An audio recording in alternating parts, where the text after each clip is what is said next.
Hey everyone, welcome back to the Gossip Girl. And today we're gonna talk about ध्वनि Bhanushali. And ध्वनि के song जैसे कि वास्ते, ले जा रे, baby girl, and so on आप सभी ने कभी ना कभी तो सुने ही होंगे. सो ध्वनि भानुशाली जो कि एक टाइम पर इतनी फेमस सिंगर थी, आज वो म्यूजिक सीन से ऑलमोस्ट गायब हो गई है. एंड एक टाइम पर उनके सॉन्ग जैसे कि वास्ते एंड ले जा रे बिलियंस ऑफ व्यूज कमा लेते थे. एंड उनके और भी कई गाने जैसे कि बेबी गर्ल, नयन, उनके ऊपर भी मिलियंस ऑफ व्यूज आ जाते थे. एक ऐसे सिंगर जो एक टाइम पर इतनी ज़्यादा फेमस थी एंड उसके सॉन्ग्स इतने ज़्यादा सक्सेसफुल थे, तो इसके बाद ध्वनि भानुशाली आजकल हमें म्यूज़िक सीन में क्यों नहीं दिखाई देती है. In this video will see कि कैसे ध्वनि ने इतनी जल्दी म्यूज़िक इंडस्ट्री में अपना मार्क बना दिया था एंड वो बहुत ही कम टाइम सक्सेसफुल भी हो गई थी. बट एक सिंगर जो कि एक टाइम पर इतनी पॉपुलर और सक्सेसफुल थी, उसका एक्चुअल डाउनफॉल कैसे स्टार्ट हुआ. ध्वनि वॉज बॉर्न ऑन 22 मार्च 1999 इन मुंबई.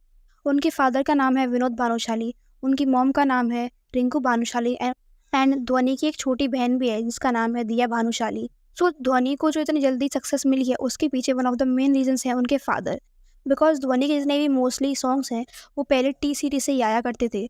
चाहे फिर वो ले जा रहे हो जो कि ध्वनि का पहला सिंगल था, या फिर वास्ते जो कि टी सीरीज़ का अब तक का सबसे ज़्यादा सक्सेसफुल सॉन्ग है एंड उसी पे सबसे ज़्यादा व्यूज़ हैं. As we all know, T series India का सबसे बड़ा म्यूज़िक लेवल है. तो ऐसे ही किसी भी न्यू कमर को टी सीरीज़ के साथ काम करने का मौका मिल जाए, ये इतना ईजी तो नहीं है. एंड ध्वनि भी उस टाइम पर न्यू कमर थी, तो फिर ध्वनि को इतना ईजिली टी सीरीज़ के साथ काम करने का मौका कैसे मिल गया. इसकी भी सबसे बड़ा रीज़न है ध्वनि के फादर विनोद भानुशाली. एंड विनोद भानुशाली ने टी सीरीज़ के अंडर 27 साल तक काम किया है. ध्वनि के फादर विनोद भानुशाली ने टी सीरीज़ में global marketing and media publishing president के पोजीशन पर काम किया है. उनके लिए काफ़ी ज़्यादा ईजी था ध्वनि का कोई भी गाना टी सीरीज़ पब्लिश कराने के लिए. ध्वनि की सक्सेस के पीछे उनके फादर का काफ़ी बड़ा रोल है. उन्होंने ये अपनी स्ट्रेटेजी एंड इन्फ्लुएंस का यूज़ करके ध्वनि को म्यूज़िक इंडस्ट्री में काफ़ी ज़्यादा हेल्प की है. एंड इसी सब की वजह से ध्वनि ने इतने कम टाइम में इतनी जल्दी सक्सेस पा ली थी. और उन्होंने कई सारे बड़े प्रोड्यूसर्स एंड सिंगर्स के साथ काम किया है, जैसे नेहा कक्कड़, गुरु रंधावा, जुबिन नौटियाल एंड अरिजीत सिंह. एंड इन्हीं सब की वजह से ध्वनि स्टार्टिंग से ही काफ़ी अच्छे producers, singers and music label के साथ काम कर रही थी. ध्वनि के पास एक प्रॉपर स्ट्रैटेजी थी कि उन्हें कैसे ऑडियंस को केटर करना है. एंड क्योंकि ध्वनि बाकी सिंगर्स की तरह ट्रेडिशनल सॉन्ग्स की पॉप म्यूजिक में अपने गाने बनाने लगी, जो कि यूथ में काफ़ी ज़्यादा वायरल हुए. Simple lyrics and melodies with a catchy beat, इन सब का कॉम्बिनेशन ध्वनि के लिए काफ़ी ज़्यादा काम किया. एंड इस सब की वजह से ध्वनि के सॉन्ग्स उस टाइम पर टिकटॉक एंड रील्स वगैरह पे काफ़ी ज़्यादा वायरल होते थे. ध्वनि की म्यूजिक जर्नी में उनके फादर के अलावा एक और इंसान का काफ़ी बड़ा इन्फ्लुएंस रहा, जो कि है Tanishk Bagchi and he is a music composer. As you all know, Dhvani के पहले जितने भी सॉन्ग्स आते थे वो सभी के सभी टी सीरीज़ के अंडर आते थे.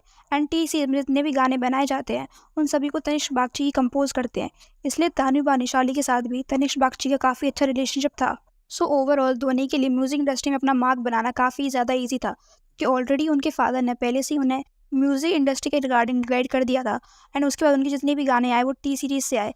एंड टी सीरीज़ का ऑलरेडी एक ब्रांड वैल्यू है. एंड उसके बाद उनके जितने भी सॉन्ग्स है वो सभी के सभी तनिष्क बागची मिक्स मास्टर करते थे. इसलिए अगर कहीं भी गाने किसी भी पार्ट में ध्वनि के वोकल्स सही साउंड नहीं करते थे, तो she use to use auto tune. And क्योंकि ध्वनि इतने बड़े प्रोड्यूसर्स का काम करती थी एंड इवन तनिष्क बागची उनके सॉन्ग्स को मिक्स एंड मास्टर करते थे, तो ओवरऑल एट दी एंड जो भी सॉन्ग निकल के आता था उसमें ध्वनि के वोकल्स काफ़ी अच्छे साउंड करते थे. ध्वनि के जो दो सबसे सक्सेसफुल सॉन्ग्स हैं जैसे कि ले जा रहे एंड वास्ते, वो दोनों ही तनिष्क बागची ने कंपोज किए हैं. ध्वनि के लिए सबको काफ़ी ज़्यादा ईजी था, बिकॉज ध्वनि के लिए लिरिक्स कोई और लिखता था, वीडियो कोई और शूट करता था, सॉन्ग कोई और कंपोज करता था. बट ध्वनि को बस सिर्फ सिंगिंग करनी होती थी. एंड उसमें भी कहीं कहीं वो ऑटो ट्यून का यूज़ कर लेती थी to make it sound better. And क्योंकि ध्वनि के सॉन्ग टी सीरीज़ से रिलीज़ किए जाते थे, तो मार्केटिंग की तो कोई ज़रूरत थी नहीं, बिकॉज टी सीरीज़ की ऑलरेडी इतनी बड़ी ब्रांड वैल्यू है. ध्वनि के लिए म्यूजिक इंडस्ट्री में एंटर करना और अपना मार्क बनाना काफ़ी ज़्यादा ईजी था, बिकॉज उन्हें ऑलरेडी सब कुछ थालिया परोसा हुआ मिल ही रहा था. ध्वनि ने अपना करियर स्टार्ट 2017 में किया था, जब उन्होंने टी सीरीज़ के साथ हमसफ़र का अकूस्टिक वर्जन गाया था. एंड इसके बाद ध्वनि अपने यूट्यूब चैनल पे भी जो सॉन्ग्स ऑलरेडी पब्लिश्ड हैं उनके अकूस्टिक वर्जन अपने चैनल पर अपलोड किया करती थी. एंड इसके बाद 2018 आते आते ध्वनि ने मूवीज़ में भी गाना गाना शुरू कर दिया था, जैसे कि उन्होंने दिलबर और वीरे जैसे सुपर हिट सॉन्ग्स दिए हैं, जिसके बाद ध्वनि की पॉपुलैरिटी बढ़ती ही जा रही थी. एंड इसके बाद इवन ध्वनि ने सिंगल्स भी निकालने शुरू कर दिए. सबसे पहले उनका कोलैबोरेशन हुआ गुरु रंधावा के साथ इन अ सॉन्ग कॉल्ड इशारे तेरे. एंड ये सॉन्ग काफ़ी ज़्यादा पॉपुलर हुआ एंड इस सॉन्ग पर अराउंड 600 मिलियन व्यूज़ हैं ऑन यूट्यूब. एंड इसके बाद धोनी ने अपने खुद के काफ़ी सारे सिंगल्स भी रिलीज़ किए, जैसे कि ले जा रे, वास्ते and many more. And till 2022 Dhoni ने और भी कई सारे सॉन्ग्स गाए मूवीज़ के लिए, जैसे कि साइको सैया दुनिया, सौदा खरा खरा, करेंट लगा रे and many more. But after 2022 Dhoni के जितने भी सॉन्ग्स आए वो उतने सक्सेसफुल नहीं हो पाए जितने कि उसके पहले वो सॉन्ग्स हुआ करते थे। धोनी के सॉन्ग जो कि millions of views and sometimes billions में भी चले जाते थे, अब वो 100 मिलियन का भी मार्क क्रॉस नहीं कर पा रहे हैं। और ना ही ऑडियंस धोनी के गाने सुनने में इंटरेस्टेड है। पहले जब धोनी के सॉन्ग रिलीज होते थे तो वो आए दिन रील्स पे वायरल होते थे, बट अब पता ही नहीं चलता कब धोनी का गाना आया और कब गया। सो एक सिंगर जो कि एक टाइम पे इतनी पॉपुलर थी, उसका इतनी जल्दी डाउनफॉल हो कैसे गया? तो इसके पीछे one of the main reasons है कि धोनी को पॉपुलैरिटी मेजर उनके फादर के इन्फ्लुएंस की वजह से मिली थी, एंड धोनी के डाउनफॉल के पीछे भी रीज़न उनके फादर ही है।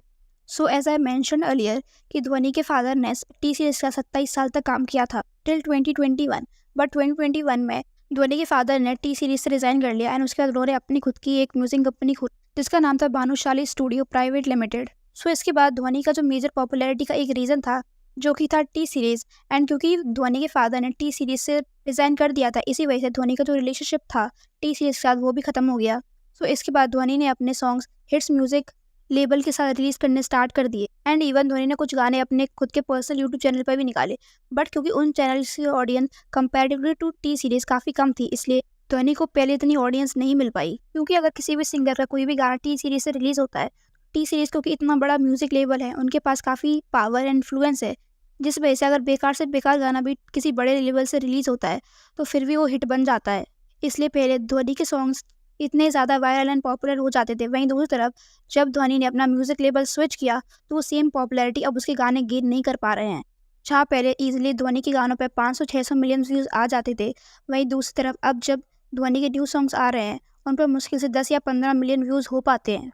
एंड पहले की तरह जैसे धोनी के साथ इतने बड़े बड़े सिंगर्स काम करते थे, जैसे कि गुरु रंधावा, नेहा कक्कड़, अरिजीत सिंह, जुबिन नौटियाल एंड कई सारे बड़े म्यूजिक कंपोजर जैसे कि तनिष्क बागची, अब वो सेम लोग धोनी के साथ काम नहीं कर रहे हैं। सो ओवरऑल इन सभी की वजह से धोनी के सॉन्ग्स अब नहीं चल पा रहे इतना कि वो पहले पॉपुलर होते थे।